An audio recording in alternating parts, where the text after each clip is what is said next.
Good morning students. हमने 5 numerical कर लिए थे, छठा न्यूमेरिकल है। चित्र आप देख रहे हैं। चित्र में ये एक सतह दे रखी है 10 सेंटीमीटर की, ठीक है, और ये इसका केंद्र है और केंद्र से 5 सेंटीमीटर ऊपर ऊर्ध्वाधर ऊपर एक पॉइंट P है, ठीक है। और इस बिंदु P पर कितना आवेश रखा है? +10 माइक्रोकूलाम आवेश रखा हुआ है। चित्रानुसार 10 सेंटीमीटर भुजा के किसी वर्ग के केंद्र से ठीक 5 सेंटीमीटर ऊंचाई पर कोई 10 माइक्रोकूलाम आवेश रखा जाता है। इस वर्ग से गुजरने वाले विद्युत फ्लक्स का परिमाण क्या होगा? देखिए, इसका जो वर्ग है उसकी एक सतह दे रखी है, तो इस सतह से अपन एक पूरा वर्ग बना सकते हैं। वर्ग के 6 पृष्ठ होते हैं, 6 पृष्ठों में से एक पृष्ठ हमें दिया हुआ है, ठीक है ना।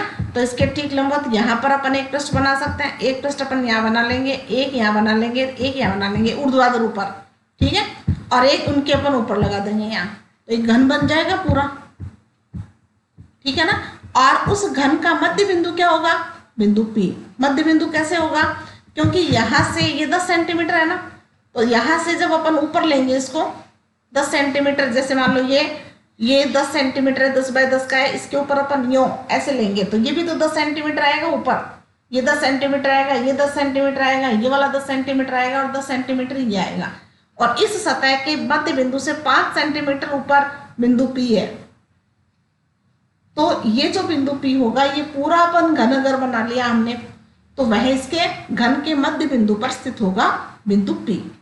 तो हमें 6 फलक जो हैं उनसे निर्गत टोटल फ्लक्स का मान ज्ञात करना है। 6 फलक में से, बात समझ में आ गई? तो हमें टोटल फ्लक्स का मान ज्ञात करके और हम एक फलक का ज्ञात करेंगे कि 6 फलक का टोटल कितना होगा गाउस के पृष्ठ के नियमानुसार, और फिर हमें उसमें से एक फलक का ज्ञात करना है। तो देखो, ये जो नीचे वाला पृष्ठ है में दिया हुआ था और ये यहाँ से केंद्र से 5 सेंटीमीटर ये में दिया हुआ था, तो हमने पूरा वर्ग बना लिया। इधर एक पृष्ठ बना लिया, एक पृष्ठ हमने ऊपर बना लिया, एक इधर बना लिया, एक ही सामने बना लिया, एक उस तरफ बना लिया, तो इस तरह से पूरा घन बन गया एक। और यहाँ से 5 सेंटीमीटर है तो ये केंद्र पर हो गया, क्योंकि 5 ऊपर आएगा तो टोटल 10 हो गया, ये टोटल 10 हो गया, ठीक है। तो ये केंद्र माना जाएगा इसका। अब ये एक बंद आकृति होगी, कौन सी होगी? घन हो गई, और उसके अंदर आवेश कितना है? 10 माइक्रोकूलाम है। तो निर्गत फ्लक्स का मान गाउस की परिभाषा से क्या हो जाएगा? फाई बराबर Q/ε0। अब यहाँ गाउस के नियम के अनुप्रयोगों में यहाँ पर एक प्रश्न पूछा गया था कि सिग्मा Q का मान कौन सा लेते हैं, तो इसका आंसर ये है कि सिग्मा Q का जो मान है वो बंद आकृति के अंदर जितना भी आवेश है, जैसे फॉर एग्जांपल हमने इसी जो हमने न्यूमेरिकल लिया है, इस न्यूमेरिकल में हमने क्या ले रखा है? Q का मान कितना है? 10 माइक्रोकूलाम। तो सिग्मा Q बराबर कितना आ जाएगा? 10 माइक्रोकूलाम आ जाएगा। और जितने भी हमने अनुप्रयोग पढ़े हैं, गाउस के नियम के हमने जो अनुप्रयोग पढ़े हैं, उनमें सिग्मा Q का मान हम स्मॉल q मानते हैं। हम ये मानते हैं कि बंद आकृति में कितना आवेश है? स्मॉल q आवेश है। बात समझ में आ गई? तो माना एक वर्ग की भुजा कितने? 10 सेंटीमीटर है। फलक का हमने घन ले लिया, जो कि आवेश जो उसके घन के केंद्र पर स्थित है। तो निर्गत फ्लक्स फाई बराबर कितना आ जाएगा गाउस के नियम से? Q/ε0। ये पूरा 6 पृष्ठों का है, और हमें जब एक फलक का निकालना है, एक पृष्ठ का निकालना है, तो क्या करेंगे? 6 का भाग लगा देंगे। तो फाई बराबर Q/6ε0, ठीक है। Q का मान कितना दे रखा है? 10 माइक्रोकूलाम। माइक्रो को कूलाम में चेंज कर लेंगे तो किससे गुणा करेंगे? 10 की घात -6 से। तो 10 × 10 की घात -6, ये तो Q का मान आ गया। 6 × ये ε0 का मान लिख देंगे, और इसको जब अपन सरल करेंगे, सोल्व करेंगे, तो कितना जाएगा? 1.88 × 10 की घात 5 न्यूटन इंटू मीटर स्क्वायर बटे कूलाम। तो ये फ्लक्स निकल आया। ये एक फलक का है।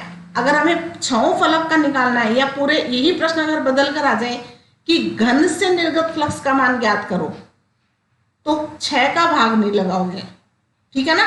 आप केवल इतना लिखोगे, ये क्यू का मान और ये एप्सिलॉन का मान। अगर पूरे घन से पूछे तो, एक फलक से पूछे तो 6 का भाग लगा दिया। बात समझ में आ गई सबको। 7वां प्रश्न है, एक धातु की प्लेट का क्षेत्रफल 10 की घात -2 मीटर स्क्वायर है। प्लेट को 10 माइक्रोकूलाम आवेश दिया जाता है। प्लेट के निकट बिंदु पर विद्युत क्षेत्र का मान ज्ञात कीजिए। धातु की प्लेट है तो चालक प्लेट का लेंगे। क्षेत्रफल दे रखा है, मतलब ए दे रखा है। तो जो जो चीजें न्यूमेरिकल में दे रखी है उनको पहले अपन लिख लेते हैं। तो क्षेत्रफल ए बराबर 10 की घात -2, आवेश क्यू बराबर 10 माइक्रोकूलाम। माइक्रोकूलाम को कूलाम में बदलेंगे तो कितना आएगा, 10 गुणा 10 की घात -6 कूलाम। एप्सिलॉन नोट का मान 8.85 गुणा 10 की घात -12, ये होता ही है। अब विद्युत क्षेत्र प्लेट के लिए, धातु की प्लेट के लिए कितना होता है, ई बराबर सिग्मा बटे एप्सिलॉन नॉट। और परत के लिए, जो है चालक परत थी ना, एक तो परत है एक प्लेट है, तो प्लेट के लिए सिग्मा बटे एप्सिलॉन नॉट होगा। और अगर परत दे रखी है वो अचालक होगी, उसके लिए सिग्मा बटे 2 एप्सिलॉन नॉट आएगा, ठीक है। ये अनुप्रयोग अपन ने पढ़ा था चालक और अचालक में। पृष्ठ आवेश घनत्व, पृष्ठ आवेश घनत्व सिग्मा बराबर होता है क्यू बटे टोटल क्षेत्रफल। यहाँ क्षेत्रफल को अपन ने ए न लिखकर 2a लिखा है। उसका कारण देखो क्या है, हमने एक धातु की प्लेट ली है। धातु की प्लेट में एक तो पृष्ठ ये होगा और दूसरा पृष्ठ ये पीछे वाला होगा। तो ये क्षेत्रफल, इसका क्षेत्रफल कितना दे रखा है, ए दे रखा है, और इसका क्षेत्रफल भी कितना होगा, ए होगा। तो ए क्षेत्रफल और ए क्षेत्रफल टोटल कितना हो जाएगा, 2a क्षेत्रफल हो जाएगा। ये टोटल क्षेत्रफल आ गया, क्योंकि आवेश प्लेट के दोनों ओर समान रूप से वितरित है, दोनों ओर, यहां भी और इधर भी। तो ये 2a लिखेंगे अपन। तो इस सिग्मा की जगह हमने ये सूत्र लगा दिया, तो क्या आ जाएगा, q बटे 2a। q बटे 2, ये तो किसका मान लगा दिया हमने, सिग्मा का। और ये एप्सिलॉन नॉट, यहाँ जो एप्सिलॉन नॉट है वो ऐसा कैसा हमने यहाँ लगा दिया। ये q का मान, ये 2 गुणा ये क्षेत्रफल का मान और ये एप्सिलॉन नॉट का मान। सिंपली अपन गुणा भाग कर लेंगे इसका और ये आंसर आ गया। समझ में आ गया सबके। और दिशा कहाँ होती है प्लेट में, पृष्ठ के लंबवत की दिशा में होती है। पृष्ठ के लंबवत इसकी दिशा होगी। ये अपन दिशा पहले निकाल चुके हैं। तो ये सीधा सीधा न्यूमेरिकल सारे जो हैं वो सीधे सीधे और सूत्र पर आधारित है। अगर सूत्र आपको सारे याद हैं तो आप आसानी से न्यूमेरिकल कर सकते हैं और उनको समझ सकते हैं। इसमें कोई भी आपकी परेशानी नहीं है। यहाँ एक हो सकता है कि आपको समझ में नहीं आए 2a, तो मैंने बता दिया कि 2 पृष्ठ है चालक प्लेट पे, आवेश समान रूप से वितरित है यहाँ भी और इस तरफ भी, ठीक है। तो एक क्षेत्रफल a ये आ गया, एक क्षेत्रफल a ये आ गया, तो a प्लस a क्या आ जाएगा, 2a, दोनों क्षेत्रफल हो जाएंगे। तो ये भी क्लियर हो गया आपके, तो इसमें कोई परेशानी नहीं है। अगला न्यूमेरिकल, 1 मीटर स्क्वायर क्षेत्रफल।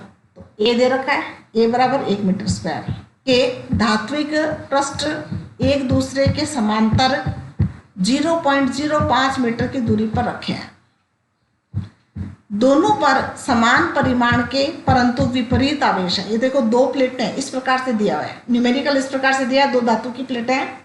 दोनों पर आवेश का परिमाण तो समान है, लेकिन एक पर प्लस में है और दूसरे पर माइनस में है। मान लो इस पर प्लस क्यू आवेश है तो इस पर कितना आवेश है, माइनस क्यू आवेश है। तो ऐसे जो धात्विक प्लेटें होती है जो परस्पर समांतर रखी हुई रहती हैं और एक दूसरे से अल्प दूरी d पर रखी रहती है, तो इसको अपन कहते हैं कैपेसिटर, संधारित्र। ये संधारित्र कहलाता है और संधारित्र के बारे में अपन अगले चैप्टर में पढ़ेंगे, ठीक है। इसलिए यहाँ पर संधारित्र का नाम नहीं दिया, ये दे दिया कि 2 समांतर प्लेटें हैं और जिन पर समान परिमाण के और विपरीत प्रकृति के आवेश होते हैं। क्लियर है। तो सिचुएशन समझ में आ गई, स्थिति समझ में आ गई कि दिया हुआ क्या है और प्लेट का क्षेत्रफल कितना दे रखा है, 1 मीटर स्क्वायर। यदि दोनों के मध्य विद्युत क्षेत्र का मान 55 वोल्ट प्रति मीटर है, इन दोनों के मध्य विद्युत क्षेत्र E बराबर कितना है 55। अब सूत्र क्या होगा, दोनों प्लेटों के मध्य जो विद्युत क्षेत्र का जो सूत्र होता है वो होता है E बराबर सिग्मा बटे एप्सिलॉन नॉट, जो चालक प्लेट का होता है। ये आप ध्यान रखोगे, ये भी अपन अगले चैप्टर में पढ़ेंगे दोबारा, जब संधारित्र पढ़ेंगे उसमें। तो ये दोनों प्लेटों के मध्य जो विद्युत क्षेत्र का मान है E बराबर कितना होता है, संधारित्र के प्लेटों के मध्य विद्युत क्षेत्र का मान E बराबर होता है सिग्मा बटे एप्सिलॉन नॉट, जो किसका है, चालक प्लेट का है। प्रत्येक पर आवेश का मान ज्ञात कीजिए। हमें क्यों ज्ञात करना है, न्यूमेरिकल समझ में आ गया। हमें दे क्या रखा है, E दे रखा है, दोनों प्लेटों के बीच की दूरी D दे रखी है, और हमें क्षेत्रफल दे रखा है। ठीक है, अब देखिए, समान परिमाण विपरीत प्रकृति के आवेशों से आवेशित प्लेटों के मध्य विद्युत क्षेत्र E बराबर सिग्मा बटे एप्सिलॉन नॉट, जो कि चालक प्लेट का होता है। सिग्मा का मान अपन जानते हैं, आवेश बटा क्षेत्रफल, तो Q बटा A। तो इस सिग्मा की जगह अपन क्या लगा देंगे, Q बटा A। तो ये Q बटा A लिख दिया, और ये एप्सिलॉन नॉट। यहाँ तो क्लियर आ गया, समझ में आ गया, सबके क्लियर हो गया। ये Q का मान तो पता करना है, और इसको अपन कहाँ ले जाएंगे, E के पास, यहाँ गुणा कर दो इधर। तो Q बराबर क्या आ गया, E A एप्सिलॉन नॉट। ठीक है, सबके मान दे रखे हैं, E का मान दे रखा है, A का मान दे रखा है, एप्सिलॉन नॉट का मान हम जानते हैं, तो तीनों के मान हम लगा देंगे। ये देखो तीनों के मान है जो दिए हुए हमें, हमने तीनों के मान रख दिए, और ये Q का मान आ गया। अब एक प्लेट पर तो ये धनावेशित होगा, प्लस में होगा, और दूसरी प्लेट पर ये माइनस में होगा, ऋणावेशित। तो क्लियर है।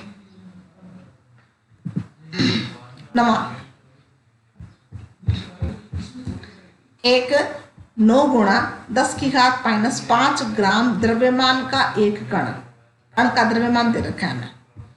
एक समरूप आवेशित लंबी क्षैतिज परत, अब परत दे रखी है, देखो प्लेट नहीं दे रखी, अब परत दे रखी है, मतलब ये अचालक होगा। अचालक वाला सूत्र हमें निकालना है, अचालक वाला सूत्र लगाना पड़ेगा यहाँ। E बराबर क्या होता है, सिग्मा बटे 2 एप्सिलॉन नॉट, ये यहाँ ध्यान रखोगे। जिस पर पृष्ठ आवेश घनत्व सिग्मा दे रखा है, ये M है, ये हमें सिग्मा दे रखा है, और ये अचालक प्लेट है। हमें तीन बातों का पता लग गया, 5 गुणा 10 की घात -5 कूलाम प्रति मीटर स्क्वायर। ठीक है, जो जो बातें पता चल रही हैं वो आप लिखते जाओ, जिससे एकदम क्लियर हो जाए हमें कि हमें निकालना क्या है और हमें दिया हुआ क्या है। के ऊपर कुछ दूरी पर रखा जाता है। देखो क्या किया, एक अचालक प्लेट ली, ये अचालक प्लेट है, इस अचालक प्लेट के ऊपर कुछ दूरी पर यहाँ पर एक 9 गुणा 10 की घात -5 ग्राम का एक द्रव्यमान का कण है, इसके ऊपर है यहाँ पर। ठीक है, कुछ दूरी पर है, दूरी नहीं दी हुई, कितनी दूरी पर है, यहाँ पर है, मान लो इतनी दूरी पर। ठीक है, तो ये पूछ रहा है कि कण पर कितना आवेश हो कि इसे स्वतंत्र छोड़ने पर भी ये नीचे न गिरे। देखो प्रश्न क्या है, ये प्लेट है, यहां पर कण है, प्लेट आवेशित है, इस पर आवेश है, आवेश घनत्व में दे रखा है, सिग्मा का मान दे रखा है, और इस कण को अपन आवेशित करना चाहते हैं, और इस प्रकार से आवेशित करना चाहते हैं कि ये नीचे न गिरे। अगर ये आवेशित नहीं होगी, ये कण आवेशित नहीं होगा, और इसको अपन ऐसे ही छोड़ देंगे तो क्या होगा, ये नीचे गिरेगा।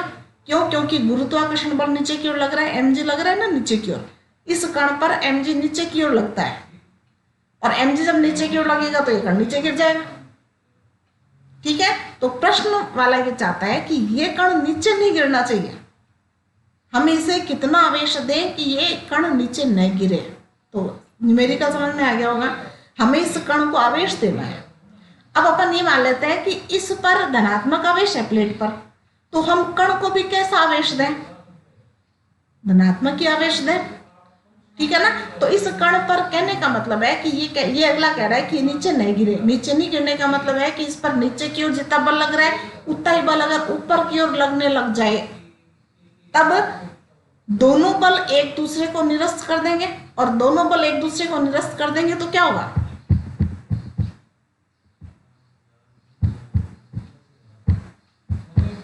यहां देखिए, ये हमने एक कण लिया और इस कण पर ऊपर की ओर एक बल लगाना चाहते हैं। ठीक है, इस कण का जो द्रव्यमान है वो कितना है, m। अब इस कण पर नीचे की ओर एक बल लगेगा, वो कौन सा लगेगा, mg। लगेगा कि नहीं लगेगा। अब ये बल तो लग रहा है mg, नीचे की ओर लग रहा है वो, ठीक है। और ऊपर की ओर बल कब लगेगा, जब हम इस कण को आवेशित कर देंगे। और इस कण को हमें कैसा आवेशित करना है, इस कण को हमें धनावेशित करना है, प्लस का आवेशित करना है। और हम कितना आवेश दें कि नीचे जो प्लेट बनी हुई है, नीचे जो परत बनी हुई है, उस परत के कारण इस पर जो बल लगे, कौन सा बल लगे, इस पर जो बल लगे वो E और E जो बल लगे वो QE, जिसको अपन ले सकते हैं, QE भी ले सकते हैं इसको आप Q बना सकते हो। ऊपर की ओर जो बल लगेगा वो कितना लगेगा, ऊपर की ओर जो बल लगेगा वो कितना लगेगा, QE लगेगा। नीचे की ओर जो बल लगेगा वो कितना लगेगा, mg लगेगा। ठीक है, तो QE बराबर क्या होना चाहिए, mg होना चाहिए। QE किसके बराबर आना चाहिए, mg के बराबर आना चाहिए। तब ये द्रव्यमान जो है वो यहाँ पर स्थिर रहेगा, ये न तो नीचे आएगा और ना ही ऊपर जाएगा, क्योंकि ये दोनों एक दूसरे को संतुलित कर देंगे इसलिए। तो ये बात समझ में आ गई आपके।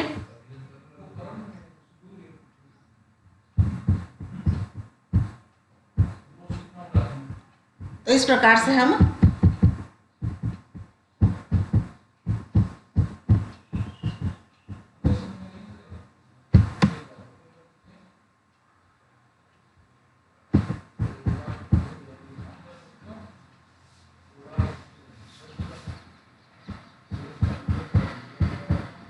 हमें ऊपर की ओर लगने वाला बल और नीचे की ओर लगने वाला जो बल है उसको हमें बराबर करना है। तो ये अपन चलते हैं यहाँ पे, ये देखो डायग्राम दे रखा है, ये एक प्लेट दे रखी है, परत दे रखी है, इस पर धनावेश है, यहाँ m द्रव्यमान रखा हुआ है, नीचे की ओर कौन सा बल लग रहा है, mg लग रहा है, ऊपर की ओर कौन सा बल लग रहा है, QE लग रहा है। ठीक है, और QE लगेगा, अगर इसको अपन आवेशित कर देंगे, Q आवेश से अगर आवेशित कर दिया तो ऊपर की ओर कौन सा बल लगेगा, QE बल लगेगा। और QE बराबर जब mg होगा तो ये कण यहाँ पर स्थिर रहेगा, गति नहीं कर सकेगा। तो QE बराबर mg, QE का मान सिग्मा बटे 2 एप्सिलॉन नॉट। देखो मैंने कहा था ना, परत दे रखी है ना, तो परत का जो तीव्रता होगी, विद्युत क्षेत्र की जो तीव्रता होगी वो क्या होगी, सिग्मा बटे 2 एप्सिलॉन नॉट। ठीक है, तो यहाँ पर mg का मान ये है ही, हमें क्या ज्ञात करना है, Q ज्ञात करना है। Q ज्ञात करने के लिए इसको तो हम क्या करेंगे, ऊपर ले जाएंगे और इस सिग्मा को हम यहाँ नीचे ले आएंगे। तो Q बराबर 2 एप्सिलॉन नॉट mg बटे सिग्मा, इसको ऊपर ले गए ना यहाँ। अब सबके मान दे रखे हैं 2, ये एप्सिलॉन नॉट का मान दे रखा है, ये m का मान दे रखा है और ये g का मान। ठीक है, और ये अब m का जो मान देखो यहाँ पर ग्राम में दे रखा है ना, ग्राम को अपन ने किलोग्राम में चेंज किया है। ये ध्यान रखना, मात्रा का ध्यान रखना आप कि मात्रा का आप किस प्रकार से चेंज करोगे। तो हमने यहाँ पर इसको सबको कैलकुलेशन कर देंगे और ये Q का मान आ जाएगा। अगला है न्यूमेरिकल, XY तल पर स्थित लंबी समरूप आवेशित परत पर पृष्ठीय आवेश घनत्व सिग्मा दे रखा है। एक 0.1 मीटर त्रिज्या के वृत्ताकार लूप जिसका z अक्ष से कोण 60 डिग्री दे रखा है। हमें थीटा बराबर दे रखा है 60 डिग्री और त्रिज्या दे रखी है, एक वृत्ताकार लूप है, वृत्त की त्रिज्या दे रखी है, तो वृत्त का क्षेत्रफल पता कर सकते हैं IR² से। ठीक है, और विद्युत फ्लक्स का मान ज्ञात करना है। अब विद्युत फ्लक्स का सीधा सीधा सूत्र क्या है, E.ds, ये सूत्र है ना, बहुत बार हमने लगा लिया। E.ds, डॉट हटाएंगे तो cos थीटा आएगा, तो E ds cos theta, theta का मान कितना दे रखा है 60 डिग्री, डीएस क्षेत्रफल है वृत्ताकार भाग का लूप का, पाई आर स्क्वायर होगा, वो अपन पता कर सकते हैं। ठीक है, और अब बची बात ई की। ई भी चाहिए हमें, लेकिन ई इसमें दे नहीं रखा। ई तो नहीं दे रखा, लेकिन ई ज्ञात करने के लिए हमें यहाँ पर सिग्मा दे रखा है। सिग्मा दे रखा है ना, सिग्मा से अपन ई पता कर सकते हैं।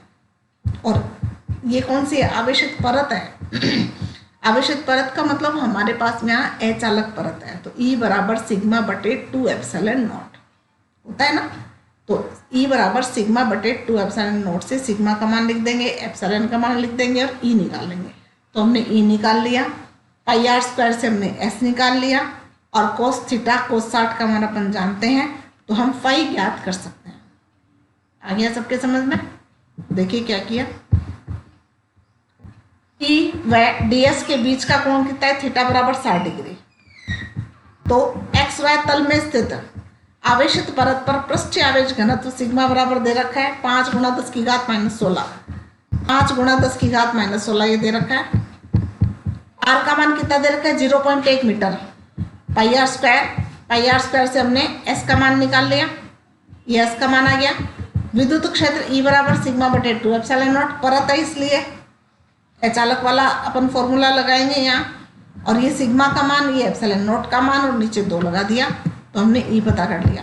और फाइनली जो हमारा सूत्र है ई डॉट फाई बराबर E dot S cos theta. अब यहाँ आप ये पूछोगे कि यहाँ हमने डीएस क्यों नहीं लगाया? वो इसलिए नहीं लगाया क्योंकि यहाँ हमने समाकलन भी नहीं लगा रखा। अगर यहाँ समाकलन लगाते तो हम यहाँ डीएस लगाते। और समाकलन क्यों लगाते? क्योंकि हमें अगर पर्टिकुलर एक उसका हमें अगर ज्ञात करना हो, एक अल्पांश अगर अपन लें, तब अपन डीएस लेते हैं। अभी तो हमें पूरे लूप का पता है कि पूरा लूप कितना है, डीएस पूरा लूप जो है वो वृत्त का क्षेत्रफल है, इसलिए हमें अभी यहाँ पर एक्स्ट्रा डीएस लेने की आवश्यकता नहीं है। तो यहाँ अपन ने सीधा एस ले लिया, समाकलन भी नहीं लगा रखा, तो ये यहाँ कंफ्यूज मत होना कि डीएस क्यों नहीं लिया और यहाँ हमने समाकलन क्यों नहीं लगाया। तो फाई बराबर यहाँ किसका मान ले लिया हमने? देखो ई का मान, ई यहाँ से ये कैलकुलेशन नहीं किया, ये पूरा का पूरा यहाँ से ई का मान ले लिया, ये पूरा गुणा ये 3.14 पाई आर स्क्वायर था ना, 3.14 गुणा 10 की घात -2 और गुणा कोस 60। ठीक है, इन सबको सरल करेंगे। कोस 60 का मान 1/2 लिख रखा है, बाकी ये कैलकुलेशन कर लेंगे पूरी इसकी। -16 और -2 कितने हो जाएंगे? -18 -12 सरल करेंगे तो -6, और बाकी ये कैलकुलेशन कर ली, इसको सरल कर लिया, और ये सिंपली अपन निकाल सकते हैं। 11वां 10 की घात 3 इलेक्ट्रॉन वोल्ट ऊर्जा।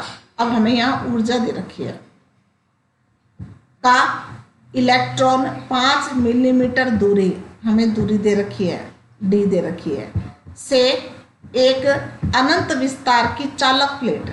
कौन सी प्लेट दे रखी है? चालक। देखो जैसे जैसे आप कोई भी न्यूमेरिकल पढ़ो, जो जो चीजें हमें वहां दे रखी है उसको नोट करते जाओ। चालक प्लेट है, ऊर्जा दे रखी है तो W बराबर लिख दोगे। ठीक है, दूरी दे रखी है तो D बराबर लिख दो कि हमें कितना दे रखा है। ठीक है, तो इस प्रकार से आप लिखते चले जाएंगे। न्यूनतम पृष्ठ आवेश घनत्व सिग्मा का हमें पता करना है, और चालक प्लेट पर न्यूनतम पृष्ठ आवेश घनत्व की गणना कीजिए कि इलेक्ट्रॉन प्लेट से न टकराए। अब ये क्या कह रहा है कि इतनी दूरी से एक अनंत विस्तार की प्लेट की ओर लंबवत दागा जाता है। एक इलेक्ट्रॉन को, ये प्लेट है, और इतनी दूरी से एक इलेक्ट्रॉन को दागा जाता है इस प्लेट के ऊपर। ठीक है, अब ये कह रहा है कि प्लेट पर न्यूनतम आवेश घनत्व कितना हो कि ये दागा गया इलेक्ट्रॉन इस प्लेट पर टकराए नहीं, टकराना नहीं चाहिए। ठीक है ना, तो वो हमें ज्ञात करना है। तो हमें दे क्या रखा है? W दे रखा है, इलेक्ट्रॉन वोल्ट कितना? 10 की घात -3 इलेक्ट्रॉन वोल्ट दे रखा है। तो E से W बराबर होता है EV, और V का मान हमें दे रखा है 1000 वोल्ट, और E से E कट जाएगा तो V का मान ये 1000 आ जाएगा। D का मान कितना दे रखा है? 10 मिलीमीटर। मिलीमीटर को हमने किस में चेंज कर लिया? मीटर में चेंज कर लिया। और हमें सिग्मा पता करना है। ठीक है, हमें ऊर्जा दे रखी है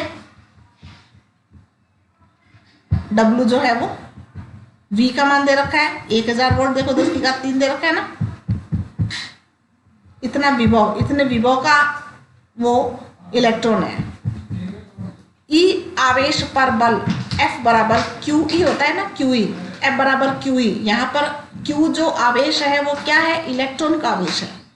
आवेश की जगह किसका आवेश लेंगे पर इलेक्ट्रॉन, क्योंकि यहाँ देखो इलेक्ट्रॉन दे रखा है, ठीक है ना।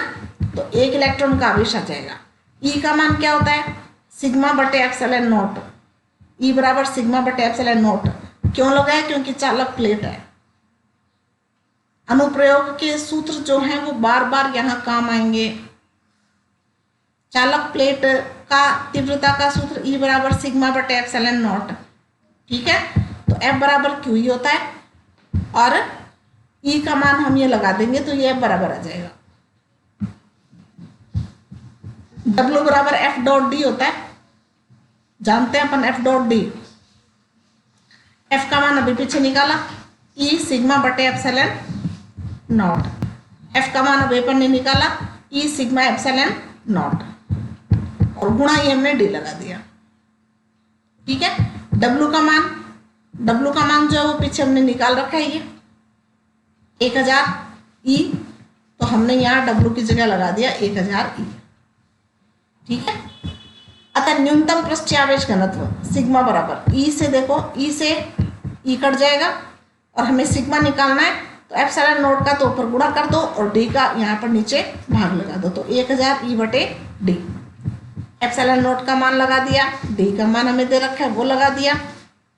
D का मान मिलीमीटर में दिया हुआ था ना, उसको अपन ने मीटर में बदला था और ये मान आ गया। आ गया समझ में सबके। ये जितने भी न्यूमेरिकल है इनको बार बार निकाल के देखना और सूत्र ध्यान में रखना। और जब आप न्यूमेरिकल पढ़ो उस समय अगर आपकी शिकायत ये रहेगी कि जब आप पढ़ा रहे हैं तब तो हमारे समझ में आ गया और फिर हम भूल जाते हैं, तो उसका कारण क्या है कि आप न्यूमेरिकल को ध्यान से नहीं पढ़ते। आप न्यूमेरिकल का एक एक शब्द पढ़िए कि उसमें क्या चीज़ें दे रखी हैं और कौन कौन सी चीज़ें हमें दी हुई हैं। मतलब चालक प्लेट है या अचालक प्लेट है या रिंग दे रखी है, वलय दे रखी है, उसकी कंडीशन को समझिए कि उस न्यूमेरिकल में क्या कंडीशन दे रखी है। परत से ऊपर कितनी दूरी पर है, वो गिरना नहीं चाहिए, इसका मतलब नीचे की ओर लगने वाला बल ऊपर की ओर लगने वाला बल बराबर होना चाहिए, ठीक है ना। तो सभी जो रूल हैं जो हमने इस बुक में पढ़े हैं अब तक, वो सभी आपके ध्यान में होने चाहिए। बात समझ में आ गई। एक बार करोगे, 2 बार करोगे तो आपको पता लग जाएगा कि कौन से न्यूमेरिकल में क्या चीज पूछी गई है, तो आपको फिर आने लगेगा। लास्ट जो न्यूमेरिकल है वो है एक साबुन के बुलबुले के अंदर और बाहर दाब समान है। अब देखो एक एक लाइन का अर्थ निकलता है, बाहर और अंदर दाब समान है, इसका मतलब क्या हुआ कि दाबांतर होगा क्या।